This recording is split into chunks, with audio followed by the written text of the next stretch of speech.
성부에서 다섯 분이 새벽을 기다리며 밤중 같은 흑암 속에 외치고 부르짖네. 독할과 함께 앞에 있고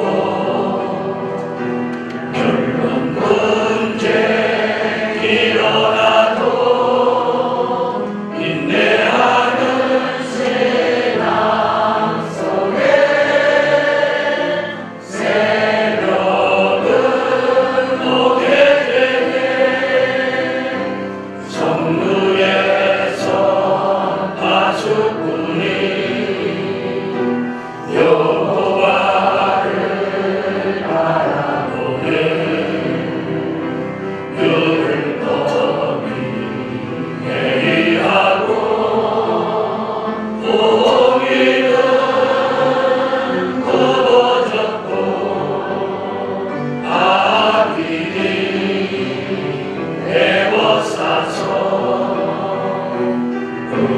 의인이 미약해도 택한 종의 믿음 속에 기도 응답 내려지네. 성루에서 다섯 분이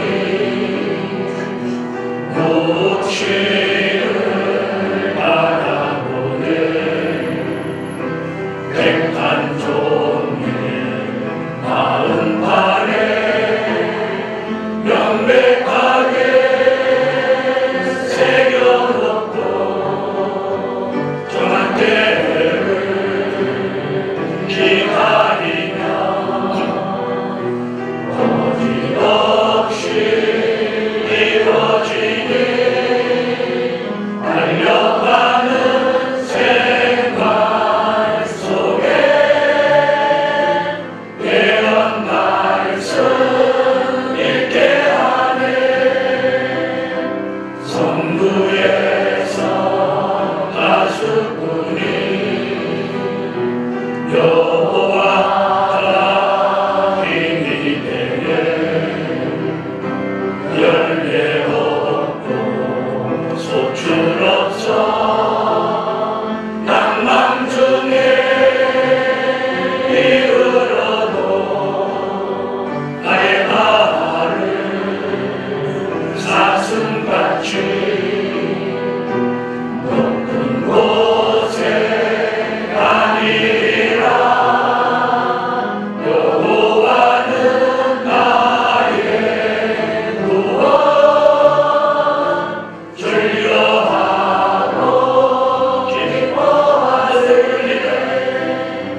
성루에서 다섯 분이 새벽을 기다리며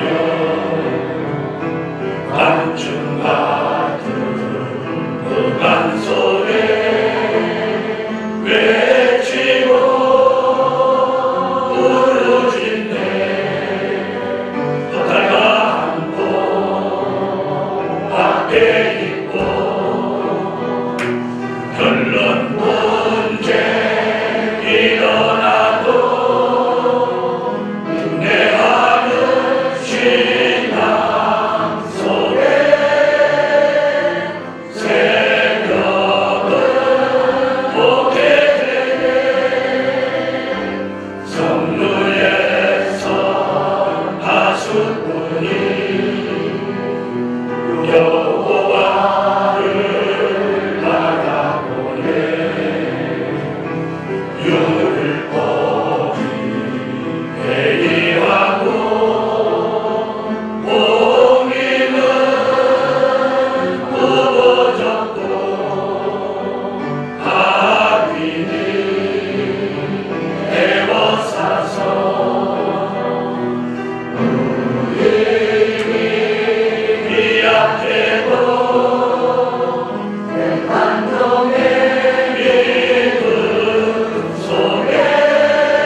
요한계시록 15장 2절 또 내가 보니 불이 섞인 유리바다 같은 것이 있고 짐승과 그의 우상과 그의 이름의 수를 이기고 벗어난 자들이 유리바닷가에 서서 하나님의 검은고를 가지고 하나님의 종 모세의 노래 어린 양의 노래를 불러 가로되 주 하나님 곧 전능하시니여 하시는 일이 크고 기이하시도다. 만국의 왕이시여 주의 길이 의롭고 참되시도다. 주여 누가 주의 이름을 두려워하지 아니하며 영화롭게 하지 아니하오리까. 오직 주만 거룩하시니이다. 주의 의로우신 일이 나타났음에 만국이 와서 주께 경배하리이다 하더라. 어저께 이어서 계속해서 보초 이야기를 계속 진행합니다.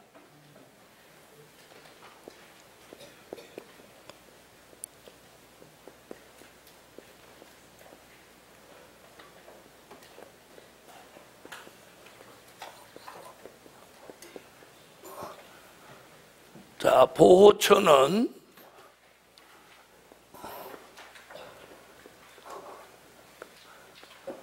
예비처에 있던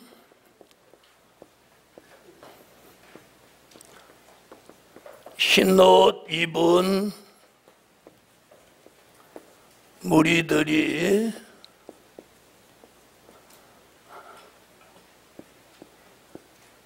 재앙을 피하기 위해 들어가는 곳을 뭐라고 한다? 보초라고 한다. 아멘. 자, 많은 사람들이 요한계시록을 하면서 예비처와 보초를 혼돈합니다. 우리는 예비처가 따로 있고 또 보초가 따로 있습니다. 자, 보세요. 예비처는 수정통치 시대를 피하기 위해서 들어가는 곳이 예비처고, 본문은 계시록 12장 6절, 12장 13절로 16절에 나옵니다. 하나님이 예비하신 곳, 거기를 어디라고? 예비처. 그 다음에 보호처는 진노의 7 대접 재앙으로 산 자를 심판하고 하기 위해서 진노의 7 대접 재앙을 쏟을 때 이 재앙을 면하기 위해서 들어가는 곳이 보호처다. 아멘. 자, 어저께 공부했죠? 예비처는 인맞은 종들이 흰옷 입은 무리를 인도하고, 보호처는 그들의 왕이 되시는 예수, 즉 만왕의 왕, 만주의 주가 되시는 이가 뭘 열고? 앞서 길을 열고, 예비처에서 나오면 수정통치, 그리고 보호처로 들어가는 거예요. 그래서 그들의 왕이 뭘 여신다? 길을 여신다. 어디로 가는 길? 보호처로 가는 길이 열린다. 그래서 계시록 가는 분들은 예비처, 보호처를 혼돈해요. 왜 혼돈하냐면 이런 그림을 그릴 줄 모르기 때문에. 이해하셨죠? 그래서 예비처, 보호처 들어가는 사람은 동일한 사람들이지만 예비처는 수종 통치를 피하는 곳, 보호처는 진노의 7 대접 재앙을 피하는 곳. 그래서 이스라엘 민족이 애굽에 살 때 고센 땅과 같다, 이렇게 보시면 되겠어요. 자, 어저께 이어서 계속해서 보호처 설명을 합니다. 자, 보호처를 설명할 때는 어저께도 말씀드린 것 같이 선지자들의 보호처에 대한 예언, 선지자들의 보호처에 대한 예언이 꼭 먼저 나와야 돼. 예언이 있어야 뭐가 있어? 성취. 자, 어저께 뭘 제일 먼저 하라고 그랬어요?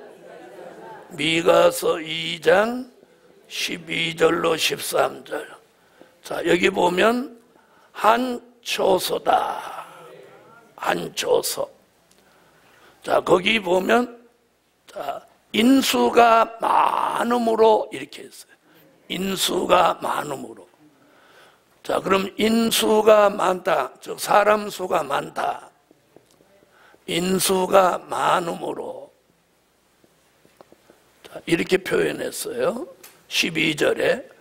그럼 어떤 말과 뜻을 같이 하냐면 계시록 7장 9절로 14절에 능히 셀 수 없는 무리. 자, 이 말씀과 뜻을 같이 하는 거예요. 아멘. 그래서 언제나 보호처에 대한 선지자들의 예언이 나오면 제일 1번에다가 뭘 넣으라고? 그 이유는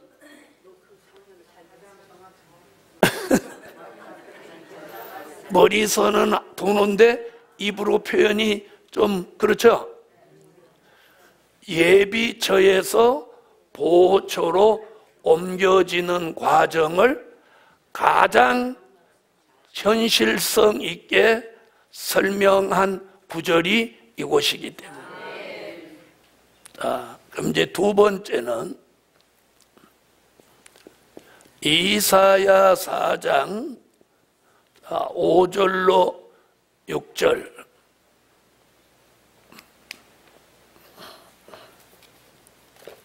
찾으세요.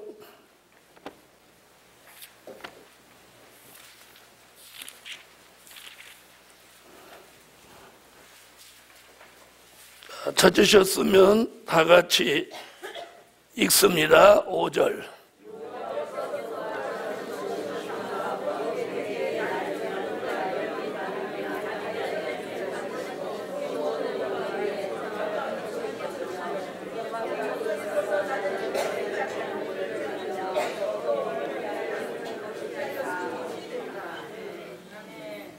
아멘. 자, 여기는 뭐냐고 그랬으면 천막을 덮은 것 같다. 아멘.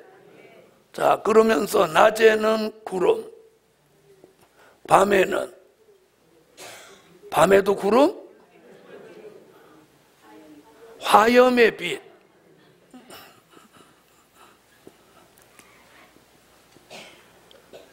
그러면 이건 지금 무슨 얘기를 하느냐면 히브리 민족이 나와서 낮에는 무슨 기둥으로? 구름 기둥으로, 밤에는 불 기둥으로, 그 얘기와 같은 거예요. 그리고 여호와의 영광이 마치 뭘 덮은 것 같아? 천막을 덮은 것 같다, 이렇게 표현한 거예요. 에? 진짜 천막을 덮는 게 아니고, 에? 그 많은 사람을 어떻게 천막으로 덮겠어요? 그렇죠? 네. 그래서 이곳을 그 다음에 뭐라고 했냐면 또 천막이 있어서 낮에는 더위를 피하는 그늘을 지으며 또 풍우를 피하여 숨는 곳이 되리라. 이게 보호처예요.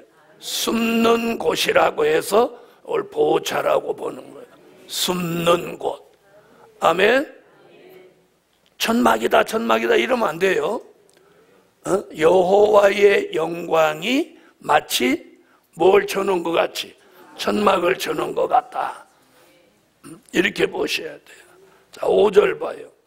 여호와께서 그 거하시는 온 시온산과 모든 지폐 위에 낮이면 구름과 연기, 밤이면 화염의 빛을 만드시고 그 모든 영광 위에 천막을 덮으실 것이며, 앞에 영광 위에 이런 거예요. 영광. 자, 여기가 보호처예요.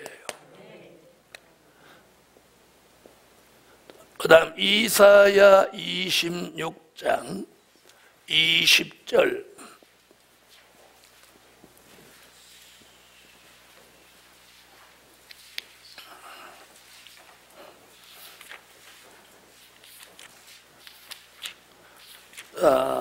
읽으세요.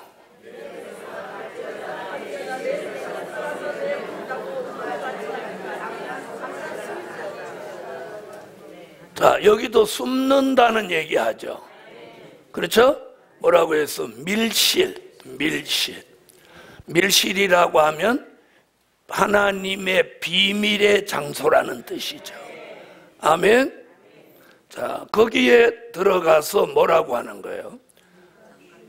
분노가 지나기까지 잠깐 숨을 지어다. 여기 보니까 분노가 지나기까지. 요 분노가 뭐냐?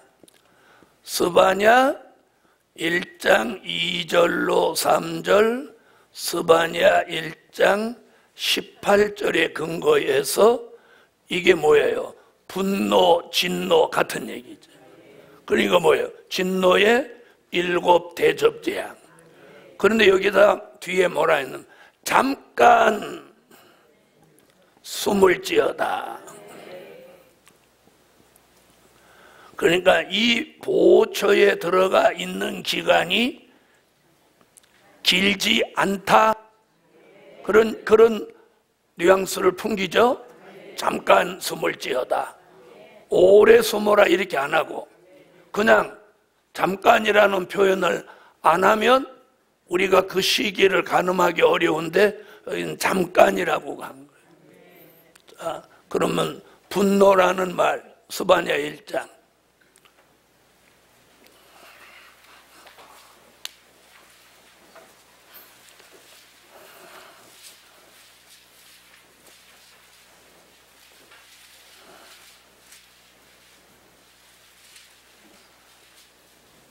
읽으세요.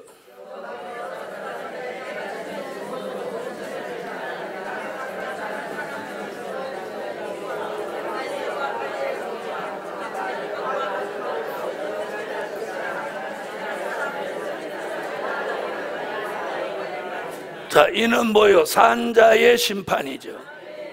그럼 산자를 심판하기 위해서는 여호와의 진노의 7 대접재앙이 내린다. 그 다음 18절.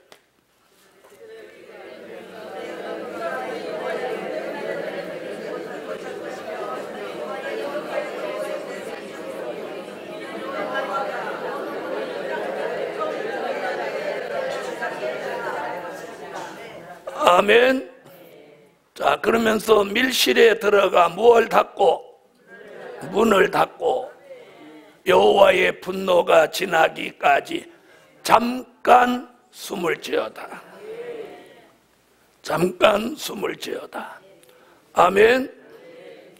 제가 이제 여러분이 애우기 쉽게 하려고 이렇게 순서대로 하는 거예요.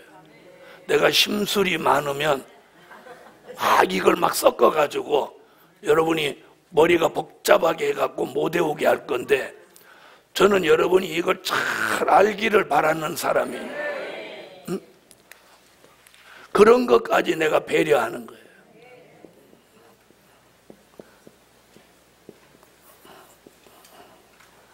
자, 이사야 33장 20절로 24절.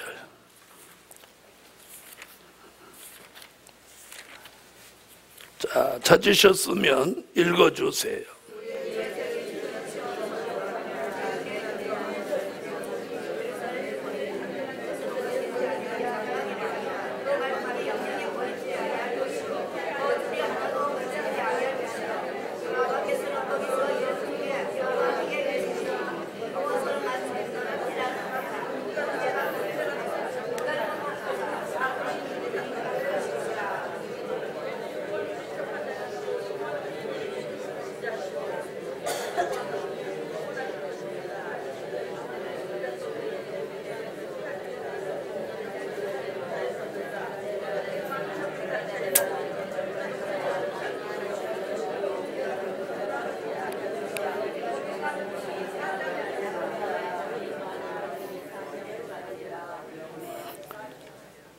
아멘.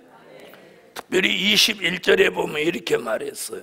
여호와께서 거기서 위험 중에 우리와 함께 계시리니 그곳은 마치 노지라는 배나 큰 배가 통행치 못할 넓은 하수나 강이 둘림 같을 것이라. 넓은 하수라고 하면서 배가 노지라는 배나 큰 배가 통행하지 못한다. 그럼 이게 무슨 말이냐? 여기 보면 하수나 강이 아니라 둘림 같다. 그러니까 강과 하수와 강이 있는 게 아니고 그렇게 둘러놓은 것 같다. 그게 무슨 말이에요? 다시 말하면 눈에 착시 현상이 일어나게 하는 곳이다 이 말이에요. 아멘. 시골 같은데 이렇게 가면 밤중에 이게 높은 곳에서 이렇게 내려가면서 나이트를 비치면 비닐하우스가 쫙 있는 게 그게 호수같이 보였어요. 그런 일을 제가 요 충주 가서 그런 걸 한번 느꼈는데, 이렇게 고개를 넘어가서 이렇게 내려가는데 전부 비닐하우스인데 여기 무슨 이렇게 호수가 큰 게 있대. 에? 그랬는데 바싹 가서 보니까 전부 하우스였어요. 에? 그래서 내가 김 목사한테 이게 착시 현상이다. 지금 여기서 말하는 건, 그래서 이 성경 본문을 자세히 봐야 돼요. 하수와 강을 둘렸다고 하는 건지, 둘림 같다고 하는 건지. 같다고 하죠. 그 말은 하수나 강이 아니기 때문에 노지라는 배도 못 가고 큰 배도 못 간다. 통행치 못한다. 왜? 하수나 강이 아니니까. 그러니까 눈에 무슨 현상? 착시 현상이 일어나는. 이렇게 보면 하수나 강이 넓은 하수와 강으로 둘려놓은 것 같다.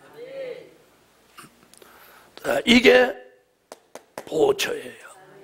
그 다음에 24절을 보면 뭐라고 하냐면, 그 거민은 내가 병들었노다 하지 아니할 것이라. 거기 거하는 백성이 사죄함을 받으리라. 백성으로 들어가는 이 사람들도 백성으로 들어가는데 뭐예요? 병들지 않는 몸.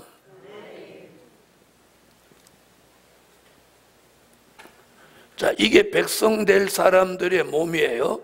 그리고 사죄함을 받는다. 사죄함이 뭐예요? 죄를 다 용서받는다. 자, 이런 얘기입니다. 자, 그럼 들어보세요.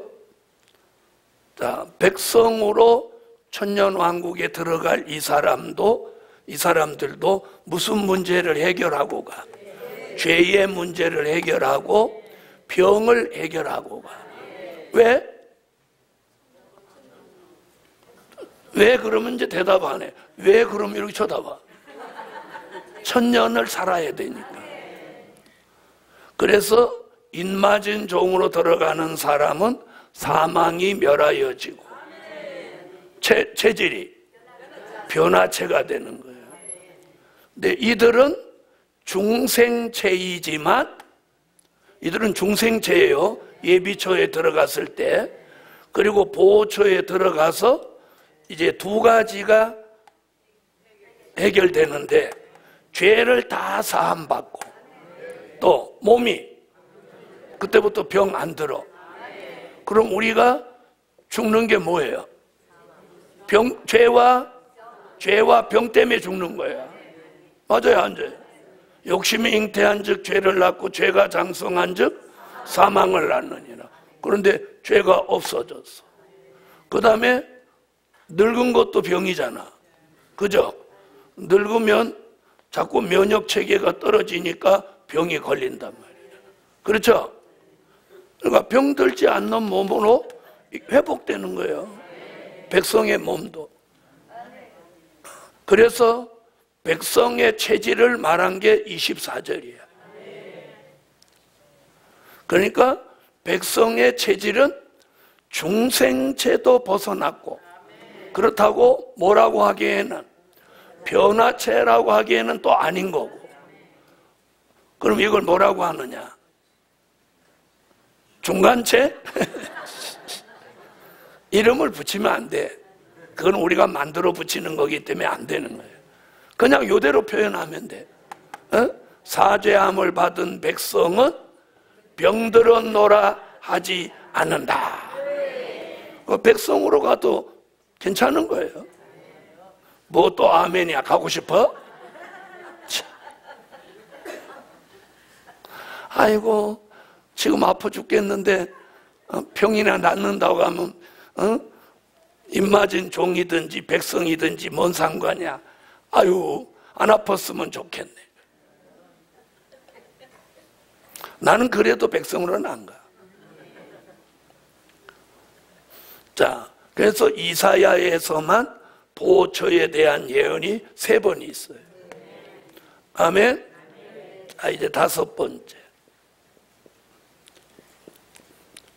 스바냐 2장 6절로 7절. 이제 스바냐로 가겠습니다.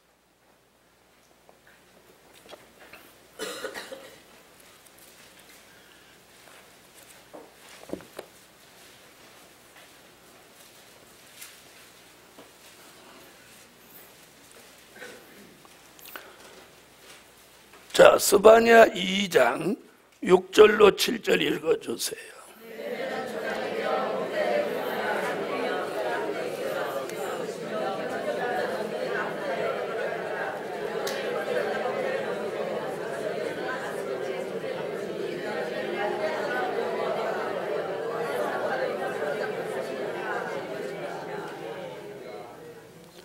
자, 해변에 있는 아수굴론 장막 같다. 아멘. 자, 그래서 해변은 초장이 되어 목자의 운과 양떼의 우리가 거기 있을 것이며 그 지경은 유다 족속의 남은 자에게로 돌아갈지라. 그들이 거기서 양떼를 먹이고 저녁에는 아수굴론 집들에 누우리니 이는 그들의 하나님 여호와가 그들을 권고하여 그 사로잡힘을 돌이킬 것임이라. 자, 이곳을 이제 예비처로 보는 거예요. 보호처로요. 자, 그래서 스바냐 선지는 해변에 양떼의 우리 같은 보호처가 있다. 자, 이렇게 표현하고 있어요. 자, 그 다음 이제 6번째 시편 66편 1절로 6절.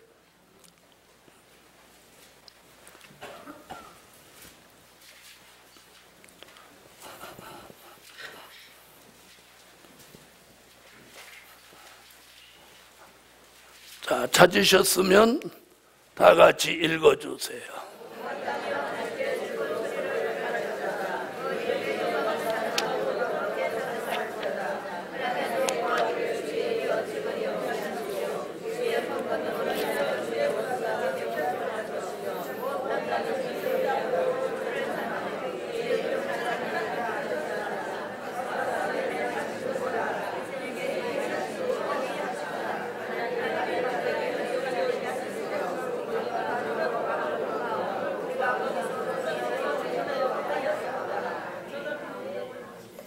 아멘.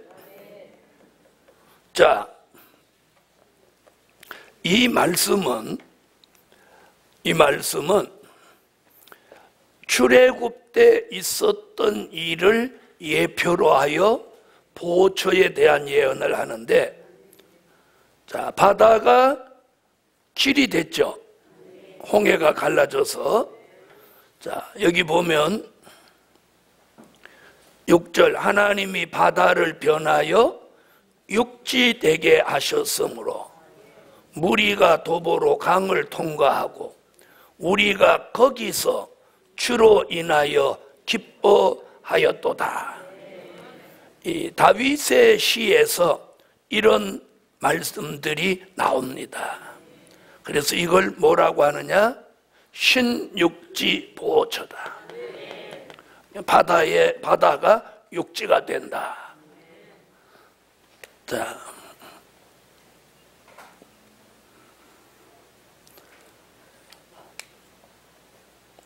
자, 수평선도 있고 지평선도 있습니다. 그렇죠? 그러면 또 무슨 선도 있나요? 거북선. 그래요. 참.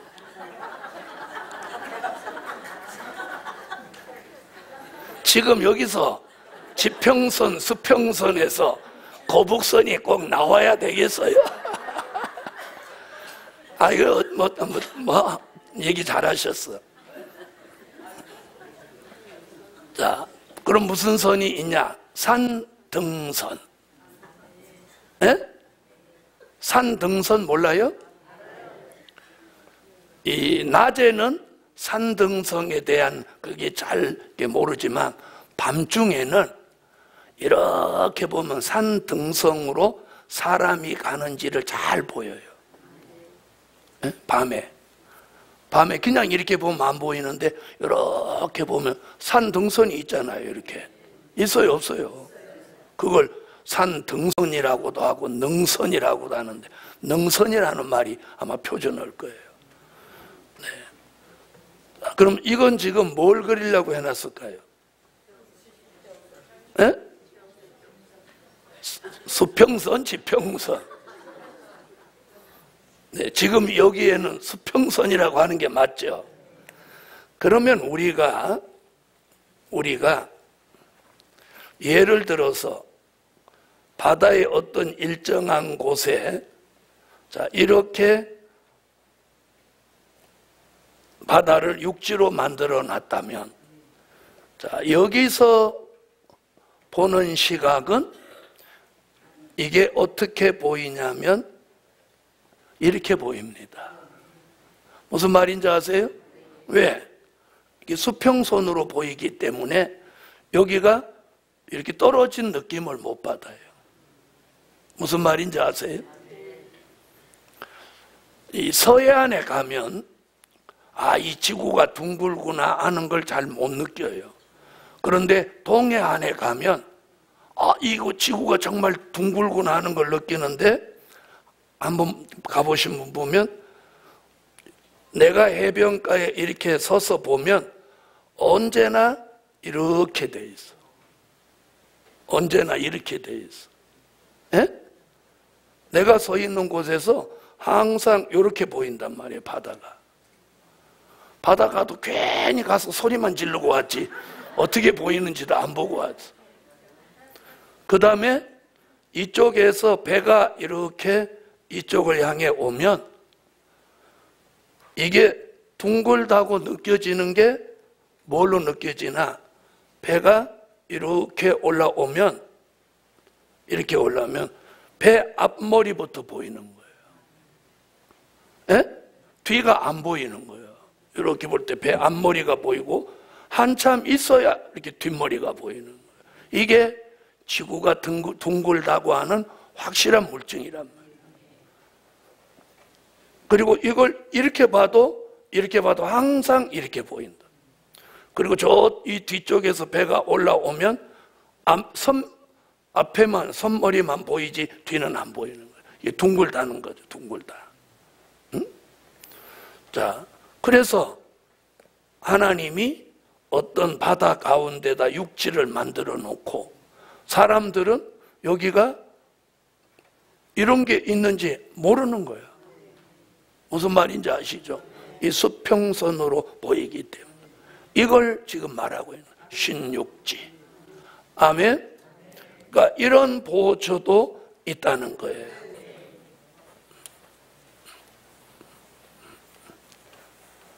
자, 그 다음에 요한계시록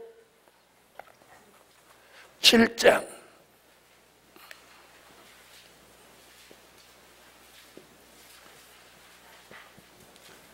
15절로 16절.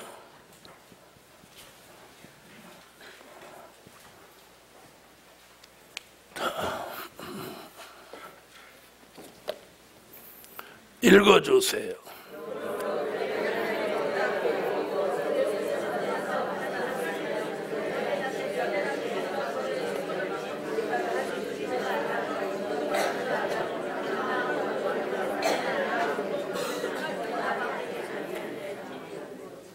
자, 여기는 뭘 친 것 같아? 장막을 치시리니. 자, 저희가 다시 줄이지도 아니하며 목마르지도 아니하고 해나 아무 뜨거운 기운에 상하지 아니할지니. 바로 요 구절 때문에 여기를 보호처라고 해요. 잘 들어보세요. 이제 앞으로 여러분이 이제 복음 현장에 나가면 이걸 가지고 백성된 자도 들림 받는다 하는 이중적 휴거론을 주장하는 사람들이 나와요. 무슨 휴거? 이중적 휴거. 종된 자도 휴거하고 백성된 자도 휴거한다. 이걸 이중적 휴거론이라고 하는 거예요. 여러분, 백성은 들림을 받지 못하는 이유가 뭐냐? 체질이 변화체가 못되기 때문이에요. 근데 이 부분에서 15절에서 백성이 휴거한다고 그렇게 들림 받는다고 우긴단 말이에요. 그 우기는 이유를 한번 보세요. 그러므로 그들이, 자, 그러면 7장 9절부터 14절까지가 누구 얘기야? 흰옷 입은 무리들 얘기죠. 그래놓고 15절에 그러므로 그들이 그런단 말이야. 그럼 이 백성 얘기란 말이에요. 그들이 하나님 보좌 앞에 있고, 요 구절이에요. 하나님 보좌 앞에 있으니 이게 들림 받은 거다, 이렇게 보는 거예요. 무슨 말인지 아세요? 그럼 이제 앞으로 이거에 부딪히죠. 그 설명 좀 이따 하고, 또 그의 성전에서 밤낮 하나님을 섬김에 보좌에 앉으신 이가 그들 위에 장막을 치시리니 저희가 다시 줄이지도 아니하며 목마르지도 아니하고. 여기 이게 보호처라는 답이 16절 하반절의 요 얘기예요. 요 얘기가 없으면 백성도 휴거했다고 우겨도 이길 재간이 없어. 그런데 여기 뭐람? 해나 아무 뜨거운 기운에 상하지 아니할지니. 자, 해나 아무 뜨거운 기운에 상하지 아니할지니. 그럼 요 얘기가 뭐냐는 거예요. 요 답을 어디서 찾냐? 바로 16장에서 찾는 거예요. 계시록 16장 8절로 9절이에요.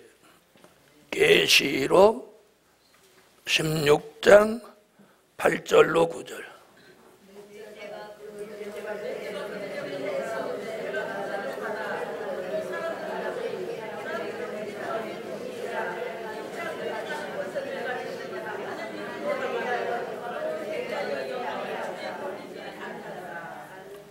자, 이게 몇째 대항 얘기야? 넷째 대장 얘기죠. 자, 그러면 들어보세요. 그러면 넷째 대접 재앙 얘기를 7장 몇 절에서 해? 16절에서 하고 있죠? 자, 그렇다면 앞에 15절로 16절 이야기는 흰옷 입은 무리들이 앞으로 네 번째 재앙, 해가 사람을 태우는 재앙에 피해를 받지 않기 위해서는 어떤 보호처, 장막을 친 이 보호처에 들어가야 된다. 아멘. 자, 그럼 들어보세요. 다시 7장으로 봐요. 15절에 보좌 앞에 있다고 하는 말씀이 더 우선되냐, 뒤에 해나 아무 뜨거운 기운에 상하지 아니할지니 하는 말이 더 우선되냐는 거예요. 자, 잘 들어봐요. 그럼 이런 건 굉장히 중요해. 앞으로 변론에 부딪힘이 있으니까. 그러면 15절에 이 백성된 자가 보좌 앞에 올라갔다고 하자고요. 그 주장을 그럼 받아들인다고 하고 하자는 거예요. 그러면 그 주장을 했을 때는 뒤에 16절 하반절 해나 아무 뜨거운 기운에 상하지 아니할지니 하는 요 답을 이해가 가도록 이건 그럼 뭐냐 할 때 해줘야 된단 말이에요. 무슨 말인지 아세요? 자, 여기서 이 답을 해결하는데 가장 중요한 게 뭐냐? 자, 그러면 계시록 7장은 무슨 계시?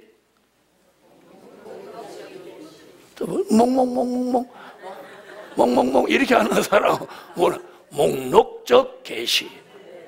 이게 답이란 말이에요.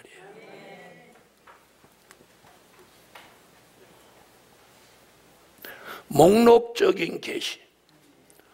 자, 보세요. 그럼 목록적인 계시는 몇 장부터 몇 장? 5장부터 7장까지. 그럼 이제 7장 한 장을 놓고 설명을 하면 7장 서두에서 7장 1절부터 8절까지 무슨 얘기? 인맞은 종 얘기. 인을 치기부터 인맞은 종이 수가 채워지는 것까지 얘기. 9절부터 14절까지는 인맞은 종이 나와 다시 예언함으로 흰옷 입은 무리가 나오는 얘기. 그렇죠? 그 다음에는 15, 16에서 보호처 얘기. 그 다음에 17절에 가보면 보세요. 자, 보세요. 해나 아무 뜨거운 기운에 상하지 아니할지니 해놓고 이는 보좌 가운데 계신 어린 양이 저희의 목자가 되사 생명수 샘으로 인도하시고 저희의 모든 눈에서 눈물을 씻어 주실 것이니. 그럼 이건 지금 어디로 가는 거야? 계시록 22장 뒤쪽은 21장. 눈물을 씻어준다는 말은 21장 4절 얘기고, 생명수 샘물로 목마른 자에게 주신다는 건 22장 1절로 2절이란 말이에요. 그럼 여기 얘기는 무슨 얘기야? 무궁천궁 얘기란 말이에요. 무궁천궁 이야기. 그러면 인을 치는 데부터 시작해서 예비처를 거쳐서 보호처를 거쳐서 새하늘과 새 땅까지 얘기를 요 7장 한 장에서 하고 있으니 이 얘기는 뭐라는 거야? 전체적인 줄거리를 말하는 목록적인 계시라는 거예요. 아멘? 자, 그럼 보세요. 그러면 보좌 앞에 있다는 건 무슨 말이냐? 그러면 백성된 자가 그들 주장대로 들림받아서 하나님 보좌 앞에 있다. 보좌 앞에 있다고 하는 건 이미 어디야? 17절 새하늘과 새 땅까지 가버린 거야. 그런데 왜 해나 아무 뜨거운 기운에 상하지 않는다는 말을 하냐는 거예요. 요 얘기가 이걸 뒤집는 거예요. 그러면 이들이 보좌 앞에 있다는 말을 어떻게 설명할 거냐? 그 설명을 하는 게 이사야 66장이에요. 이사야 66장 2절.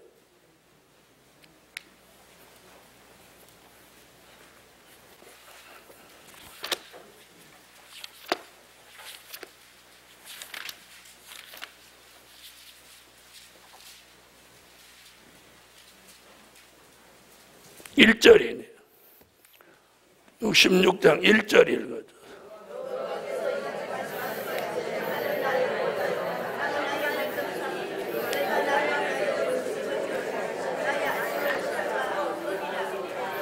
자, 들어보세요. 우리가 보는 하늘과 땅은 어마어마한 거리감을 가지고 있죠. 그렇죠? 그런데 이사야 선지는 66장 1절에 하나님은 하늘은 나의 보좌요, 땅은 나의 발등상이다. 그러니까 하늘과 땅의 격차를 의자 높이로 본 거야. 이 말 알아들으세요? 그러니까 하늘은 높고 땅은 이 아래에 있고 이런 개념으로 보면 안 된다는 거예요. 무슨 말인지 아세요? 그래서 여기 보좌 앞에 있다는 것은 이 땅이 하나님의 발등상이야. 그리고 그분이 앉아 있는 곳이 보좌. 하늘은 나의 보좌. 네. 그런 표현을 갖다 대면 15절에 백성이 들림받았다는 주장을 할 수 없는 거예요. 만약에 들림을 받았다면 해나 아무 뜨거운 기운에 상하지 않는다는 넷째 재앙 얘기가 여기 들어갈 이유가 없는 거예요. 그래서 이곳을 뭐다? 장막을 친 보호처다. 그래서 넷째 재앙, 이걸 피해받지 않는 곳이다. 이렇게 보는 게 맞고, 그래야 이중적 휴거론이 성립이 안 되는 거예요. 네? 휴거는 한 번이지 두 번이 아니라는 거예요. 아셨죠? 그래서 이제 나가면 이렇게 주장하는 사람들이 나와요. 이는 저는 현장에서 다 부딪혔기 때문이에요. 자, 사람은 하늘과 땅의 이 시공간의 격차가 크게 느껴지지만 하나님은 하늘은 나의 의자, 보좌요, 땅은 내 발등상이야. 요나가 욥바에서 다시스로 도망가고 왔다 갔다 해도 누구 발등상에서? 하나님이 보면 엄지발가락 끝에서 요 발가락 옆으로 가는 정도도 이거 안 되는 거예요. 그래서 이사야서를 읽어보면 이 지구를 하나님이 한 방울의 물방울로 보셨어요. 그래서 여기를 뭘로 봐야 돼? 보초로 봐야 된다. 아멘. 그 다음에 거기를 보초로 보는 결정적 이유는 그 계시가 뭐라는 거예요? 목록적인 계시라는 거예요. 아멘. 그래서 사람들은 계시록 7장에서 오류가 나오는 게 뭐냐? 이 계시는 목록적인 계시라는 거예요. 그래서 해 돋는 데서 이늘치기부터 시작해가지고 새하늘과 새 땅까지 7장 한 장에다가 전체를 말해놨다. 그러니 어떤 내용 하나를 가지고 주장하면 안 된다는 거예요. 전체를 보아야지. 왜? 목도 그러지. 목록적인 계시이기 때문이에요. 그래서 백성은 뭘 못 받아? 백성은 들림을 못 받아. 들림을 못 받아. 아셨죠? 자, 이래서 보호처에 대한 선지자들의 예언은 몇 곳? 7곳. 그래서 선지자가 예언한 게 5곳, 시편 기록이 1곳, 그리고 사도 요한의 기록이 1곳, 이래서 7곳. 예언은 7곳이지만 잘못하면 보호처가 7곳이다 이런 뉘앙스를 비치면 안 돼요. 보호처는 수백 곳이 될 수도 있어요. 아멘. 자, 그럼 이제 15장으로 다시 오세요. 자, 15장 보호처를 설명하기 위해서는 이렇게 많은 말씀들이 이제 동원이 된 거예요.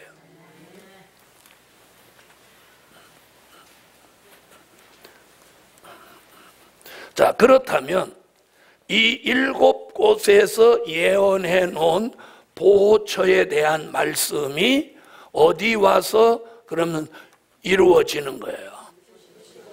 15장 2절로 4절에 와서 이제 실지 보호처가 이루어지는 거예요. 여러분, 어떤 사람이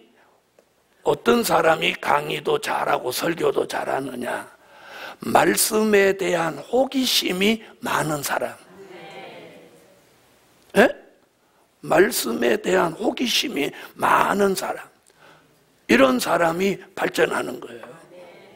이건 왜 이렇게 말씀하셨지? 왜가 자꾸 붙는 게 발전하는 거예요. 조금만 가르쳐줘도 100% 만족이야. 뭐라고요? 한 눈꽃만큼 가르쳐줘도 만족감이 100%야. 아멘, 할렐루야. 더 안 알아도 괜찮아. 막 이래. 그것만 해도 만족해. 이게 뭐냐? 이게 더 알고 싶지 않다는 거예요, 머리가. 에?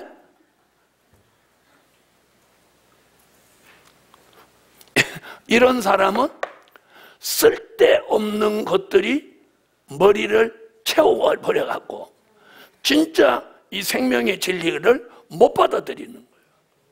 그럼 어떻게 해야 되냐?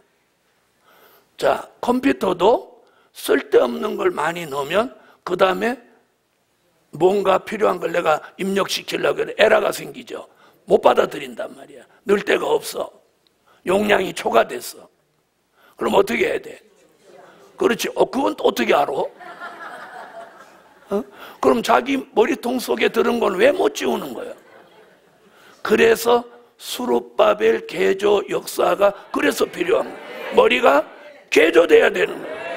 쓸데없는 게 여기 차가지고 용량이 오버돼가지고 조금만 말씀 와도 아멘 됐어, 나는 그만하면 충분해. 머리가 이걸 안 받아들이려고 하는 거예요. 우리는 끊임없이 이걸 생각하고 넣는 거예요. 왜? 나는 쓸데없는 건 여기다 저장 안 해. 그냥 바로 털어버리는 거예요. 그런데 우리는 쓸데없는 걸 여기다 넣는 거예요. 이게 이제 머리가 개조 안 돼서 그런 거예요. 그래서 무슨 역사를 받아야 되느냐면 수룹바벨 개조 역사를 받아요. 이 수룹바벨 개조 역사라고 하는 건 요 바벨이라는 것이 혼잡이라는 거잖아요. 이 혼잡이 물러간다는 뜻이 수룹바벨이라는 이름 뜻이에요. 이렇게 바벨이 물러가야 돼. 다시 말 우리 머릿속에 쓰잘데기 없는 혼잡이 여기 만충전되어 있는 거예요. 이걸 다 털어버려 갖고 머리를 좀 비워야 돼. 자, 쓸데없는 게 여기 잔뜩 들은 사람은 머리가 무거워요. 그리고 머리가 아프고 이런 사람은 이게 쓸데없는 게 들어서 그런 거예요. 그래서 이 스룹바벨 개조 역사가 일어나면 머리가 가벼워져요. 그래서 머리가 가볍다. 가볍다. 그 다음에 시원하다. 그 다음에 아프지 않다. 이런 머리가 돼야 돼. 그런데 항상 무겁다. 왜 무겁냐 그랬더니 들은 게 많아 그렇다. 그런데 중요한 건 뭐가 들었냐는 거예요. 뭐가. 쓸데없는 게 들었다는 거지. 에? 쓸데없는. 그래서 우리가 잘 들어보세요. 이게 누구를 만났는데 그 사람 얘기를 가만히 듣고 있으면서 아, 이 사람이 하는 말이 영양가가 있냐 없냐. 에? 말씀과 진리를 말하냐, 뭐 쓰잘데기 없는 걸 말하냐. 이 사람하고 앉아서 대화하는 건 그 혼잡을 내 머리에 갖다가 더 집어넣는 결과예요. 무슨 말인지 아세요? 에? 그래서 우리가 누구하고 얘기를 해도 그런 사람하고 얘기를 한참 하면 그때 머리가 아픈 거야. 우리는 그런 사람하고 얘기하면 머리가 아파. 그래 얘기를 못해. 왜 그런 거예요? 안 좋은 게 넘어오는 거야. 넘어오는. 그래서 굉장히 우리가 영적 관리를 잘해야 돼. 그 중에서도 내 머리 관리를 잘해야 돼. 쓸데없는 게 눈으로 볼 때, 귀로 들을 때 들어오는 거예요. 그걸 다시 말할 때 나가는 거예요. 무슨 얘기인지 아세요? 그래서 머리가 항상 가볍고 시원하고 아프지 않아요. 이런 사람이 머리가 이미 개조 변화된 거야. 그런 사람은 공부하면 머릿속에 말씀이 착착착 정립이 되는 거예요. 네. 자, 2절 보세요.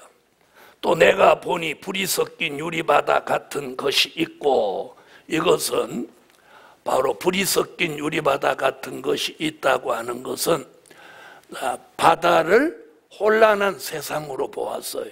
그러니까 이건 뭐예요? 불이 섞인 유리바다. 이건 지금 무슨 얘기예요? 계시록 16장 뭘 쏟고 있다는 거야? 진노의 7 대접 재앙을 쏟고 있다는 증거예요. 에? 불이 섞인 유리바다. 이 세상이 지금 재앙이 내려오는 거죠. 짐승과 그의 우상과 이럽니다. 자, 여기 짐승과. 그럼 여기서 말한 짐승은 뭐냐? 계시록 13장 1절로 10절. 뭐예요? 수정통치 시대 지배자. 즉 뭐예요? 무신론 세력이죠. 자, 짐승과 또 뭐라고 했어요? 우상과. 우상 얘기 나왔어요. 이 우상은 뭐예요?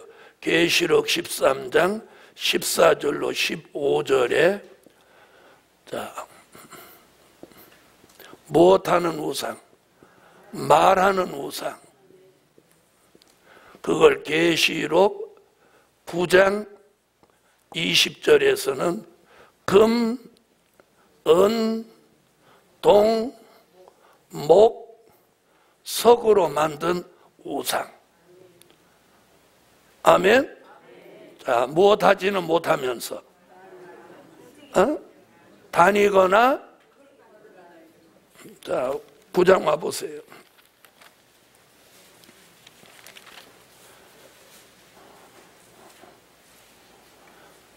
자, 20절 읽으세요.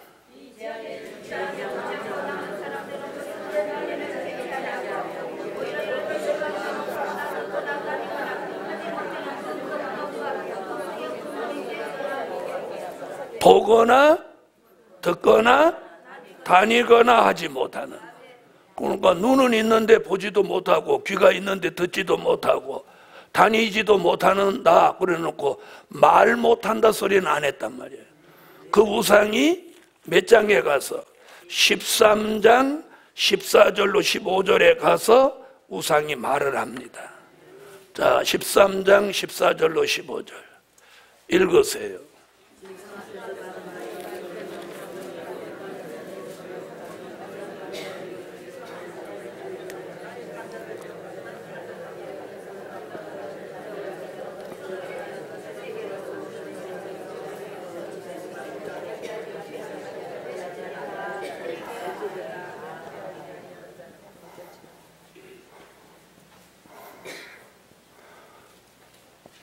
자, 여기서 그 이름의 수를 이기고 벗어난 자들 이렇게 말합니다.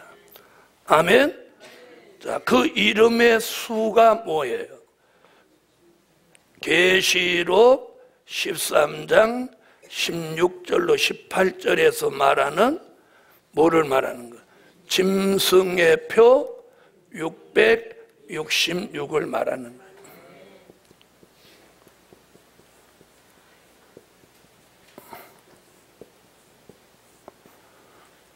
계시록 13장 16절로 18절.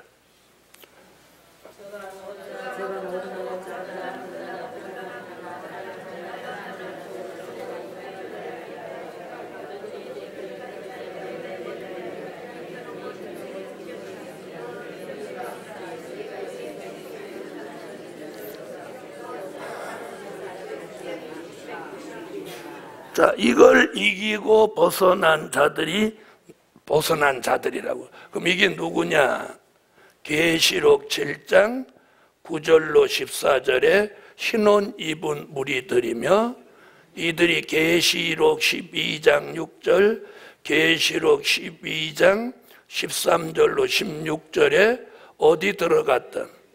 예비처에 들어가서 무엇 받지 않아서 짐승과 우상에게 경배하지 않았고 짐승의 표를 이마와 손에 받지 않은 자들입니다. 이들이 어디에서?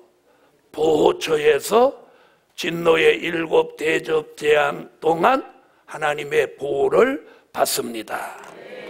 아멘. 자, 이건 우리와 상관없는 말씀이지만도 우리가 복음을 전하기 위해서는 제대로 알고 가셔야 한다. 네, 기도드립니다.